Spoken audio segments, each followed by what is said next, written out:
I will not be the caretaker of a sick old woman.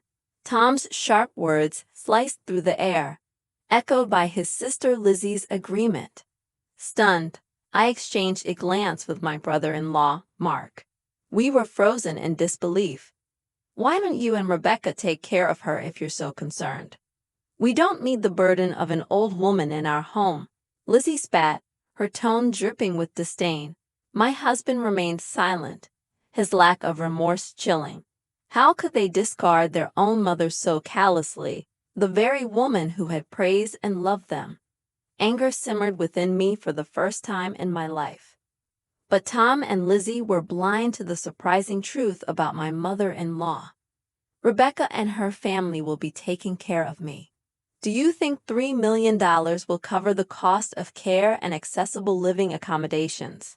My mother-in-law's revelation stunned us all, her unexpected declaration hanging heavy in the air. In that moment, Tom and Lizzie unwittingly sealed their fate, oblivious to the consequences of their words. My name is Rebecca. At 40, I found solace in my career as an art teacher, inspired by my parents' artistic legacy. I married Tom, Emily's son, and we raised two beautiful daughters, Adam and Kate.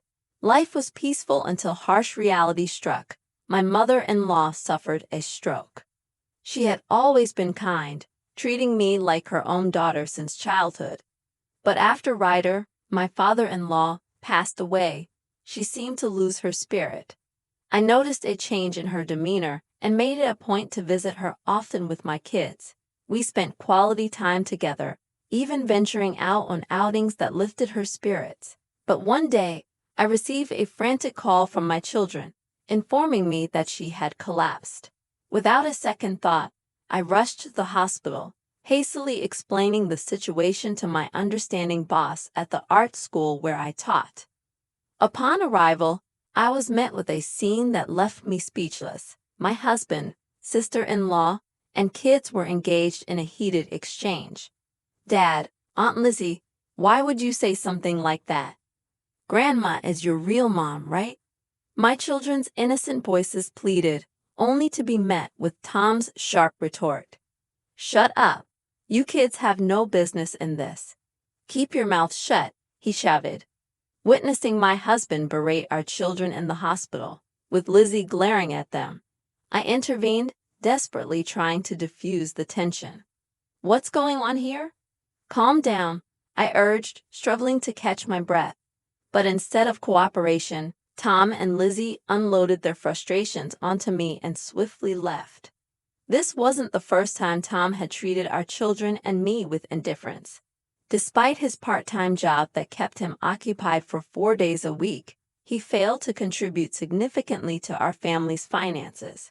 Worse yet, he squandered what little he earned on himself, leaving little for our needs.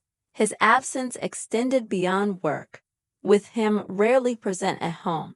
Even when he was preoccupied with his phone or lost in a comic book, ignoring my pleas for help with household chores and quality time with our kids. It was a stark contrast to the generosity we had experienced from my parents and lost friends when we first started our family. I never imagined life would take this turn, leading me to question whether I had made the right choice in a life partner. As for Lizzie, she mirrored Tom's indifference towards me, our children, and even our mother-in-law. It wasn't just with her. She had treated my father-in-law the same way when he was alive. Her sole interest seemed to be her job as a hostess, where she entertained young men, neglecting household chores and care for our shared home. Whenever my mother-in-law tried to communicate with Lizzie, she snapped back with disdain, prioritizing her own needs. The saying, "Parents' hearts are unknown to their children," couldn't ring truer in this situation, or perhaps it was even worse. Witnessing such atrocious behavior from my husband and sister-in-law left me speechless. Yet, amidst this turmoil, my main concern remained with my mother-in-law, who was undergoing surgery. Prayers for her well-being filled my thoughts as I navigated through the chaos. Amidst it all, a familiar face arrived at the hospital, someone I had called on our way there. Shane, my husband's younger brother, accompanied by his wife, Maya, and their twin daughters, who were the same age as our children. They were panting and drenched in sweat, having rushed to be with us. Shane had found success as a novelist, his hobby turned career flourishing after one of his novels became a hit online during his university days. He married Maya 2 years after graduating, and they now live peacefully in the city, away from the family home. She's still in surgery. It's uncertain what will happen. I informed them, grateful for their presence amidst the uncertainty. I wished I could offer words of reassurance, but faced with such unknowns, my attempts felt feeble. However, Shane appeared slightly relieved, a stark contrast to the tension radiating from his older siblings. Unlike Tom and Lizzie, he genuinely cared for us and our mother-in-law. Concerned about her aging and widowhood, he remained in close contact, frequently bringing his family back to check on her. These visits served as a source of comfort and strength for my mother-in-law. My in-laws were inherently kind souls who had always avoided unnecessary conflict with Tom and Lizzie. Sadly, this may have inadvertently contributed to Tom and Lizzie's current demeanor. Yet amidst the discord, Shane emerged as a beacon of decency. Hours later, the surgery concluded, and the doctor ushered us into a small room. We've done all we could. She'll survive, but there will be lingering effects. She'll require round-the-clock care, the doctor disclosed, leaving us breathless. The prospect of my mother-in-law's recovery filled me with hope. Neglecting her care would mean enduring more interactions with Tom and Lizzie than I cared for. Despite our reservations, Shane and I resolved to involve them. After thorough explanation and persuasion, they reluctantly agreed.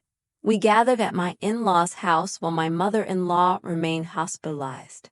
Both Tom and Lizzie attended, but their demeanor quickly soared as complaints poured forth. They had openly declared their disinterest in caring for our mother-in-law. "I've taken care of that old hag," Tom said coldly. "Same here," Lizzie chimed in. Those appalling words from my husband left Shane and me frozen. Brother, sister, don't joke at a time like this. If you won't look after her, what's going to happen to Mom? Shane asked. Why should we care? You and Rebecca can take care of her.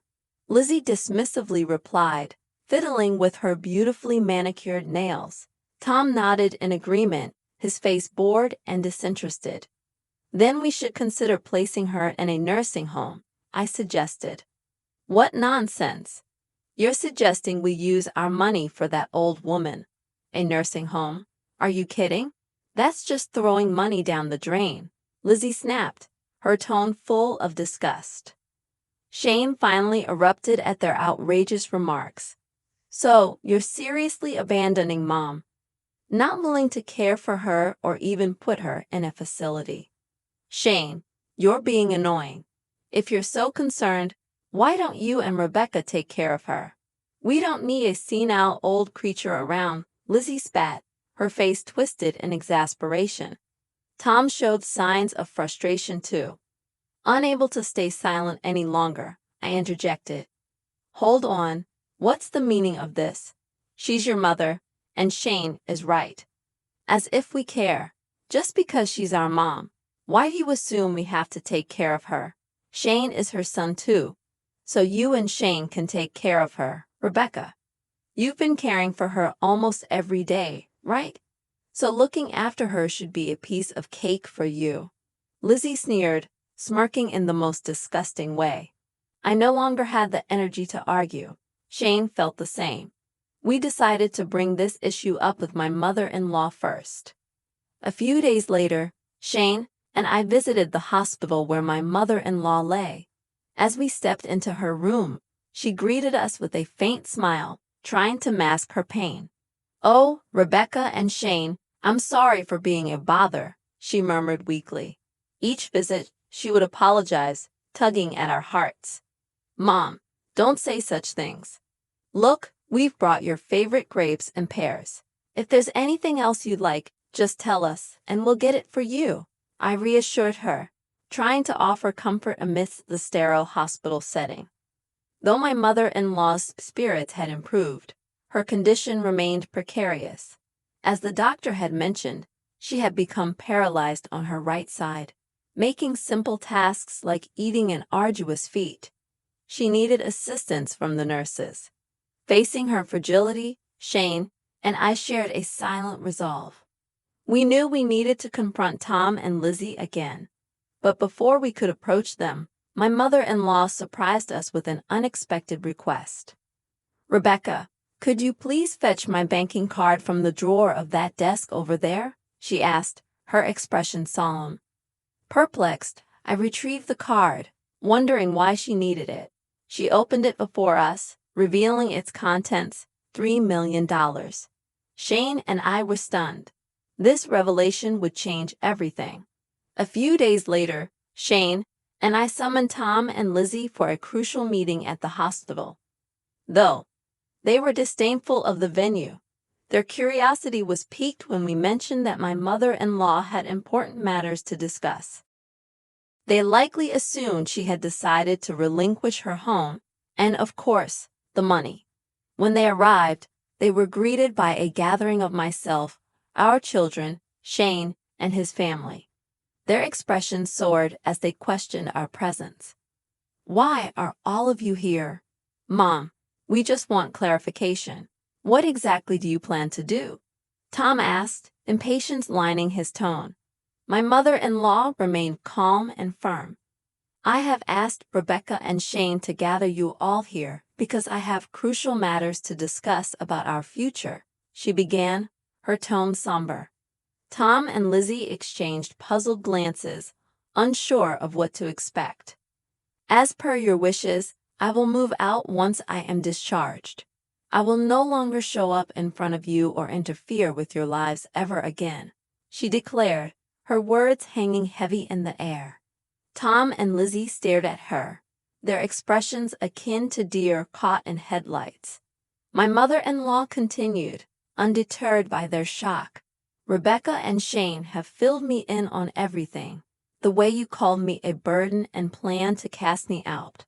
I know it all."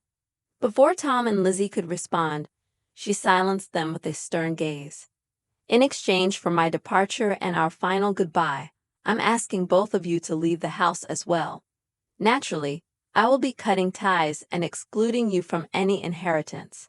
The shock on Tom and Lizzie's faces was palpable. Tom and Lizzie exchanged bewildered glances, their expressions darkening as the reality of their situation sank in. They had underestimated their mother and now faced the consequences of their cruelty. "Mom, wait." Lizzie's voice cracked, a desperate edge creeping in. "You can't just cut us out like this. We're family." Tom remained silent, his face pale, but his clenched fists betrayed the storm brewing inside him. "You don't mean this," he finally muttered, his voice low and dangerous. "You can't just leave everything to them." The mother-in-law, undeterred by their pleas and veiled threats, met their eyes with a cold, unwavering gaze. "Family," she echoed, her voice sharp as ice. "Family is supposed to care for one another, to protect and cherish each other. You both have shown me nothing but contempt and selfishness. That is not family, not mine." Silence hung in the room as the weight of her words crushed any argument Tom and Lizzie might have had. They could see the finality in her eyes. There would be no changing her mind. Shane stepped forward, his voice calm but firm. "It's time for both of you to leave. Mom has made her decision, and it's best if you respect it." Lizzie's eyes flashed with fury. "This isn't over," she spat before storming out of the room, heels clicking sharply against the hospital floor. Tom lingered for a moment longer, but his gaze never softened. He turned and followed his sister, their departure heavy with the bitterness of their defeat. Rebecca watched them leave, her heart pounding. She glanced at her mother-in-law, who now looked fragile but relieved, as if a great burden had been lifted from her shoulders. Shane placed a reassuring hand on Rebecca's shoulder, and she nodded, understanding the unspoken bond between them. "We'll take care of everything, Mom," Rebecca said gently. "You don't have to worry anymore." Tears welled up in her mother-in-law's eyes, but she smiled, grateful for the love and care that she still had. "Thank you, Rebecca. Thank you, Shane. I know I can trust you both with this new chapter in my life." Weeks passed, and the transition to her new living arrangements went smoothly. Rebecca and Shane found a beautiful, accessible apartment for her mother-in-law, complete with 24-hour care. The apartment was filled with light and adorned with her favorite flowers, a far cry from the gloom that had once threatened to consume her life. Rebecca continued to visit often, bringing her children along. Her mother-in-law, though still frail, regained some of her old spirit, enjoying the company of her grandchildren and the love of her family. The bond between them grew stronger, built on mutual respect and care. As for Tom and Lizzie, they were forced to reckon with their new reality. Cut off from the inheritance they had taken for granted, they struggled to adapt to their changed circumstances. Lizzie lost her job as a hostess after her antics at work escalated, and Tom's financial irresponsibility caught up with him, leaving him isolated and bitter. One day, while Rebecca was visiting, her mother-in-law took her hand and whispered, "I may not have much time left, but knowing that you and Shane are here for me makes it all worthwhile. Thank you for being the daughter I never had." Rebecca smiled through her tears. "It's an honor, Mom. We'll always be here for you." In the end, the family that stood by love and loyalty found peace and happiness, while those who chose selfishness and cruelty faced the consequences of their actions. Rebecca, Shane, and their families built a future together, bound by the values that truly mattered: kindness, compassion, and unwavering support for one another.